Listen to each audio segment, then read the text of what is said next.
দুর্গাপুজো মানেই তো নতুন জামা, আলো, ঠাকুর দেখা আর মিষ্টি ছাড়া কি কোনো পুজোর আনন্দ হয় বলো দেখি তো। এবার পুজোয় আগেই কিন্তু হিয়া একেবারে বায়না ধরেছে, মা আমি পুজোতে রসগোল্লা খাবো। দোকান থেকে না এনে আমি ভাবলাম নিজেই বাড়িতে ওর জন্য বানিয়ে দিই। রসগোল্লা বানানোর সময় হিয়া পাশে দাঁড়িয়ে যে তার কত কৌতূহল নিয়ে দেখছিল। দুধ কেটে ছানা হলো, গোল গোল করে বল বানালাম। যখন ফুটন্ত শিরার মধ্যে ছেড়ে দিলাম বলগুলোকে, হিয়ার খুশিতে সে কি হাততালি। শিরার ভেতর যখন উঠলো সাদা সাদা রসগোল্লাগুলো ফুলে উঠলো, চোখে দেখে সেই যে কী আনন্দ, সে যে কোনো মায়ের জন্যই কিন্তু একটা আলাদাই সুখ।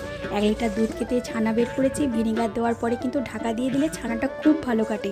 জল দিয়ে ধুয়ে নিয়েছি, এলাচ আর সামান্য ময়দা দিয়ে 8 থেকে 9 মিনিট মতো থালায় হাত দিয়ে ভালো করে মাখিয়ে নিয়েছি। ওদিকে 3 কাপ মতো জলে 1.5 চামচ মতো চিনি দিয়ে শিরা বানিয়ে নিয়ে গোল্লাগুলোকে ছেড়ে দিয়েছিলাম। 10 থেকে 12 মিনিট মতো ফুটলেই কিন্তু রেডি হয়ে যাবে।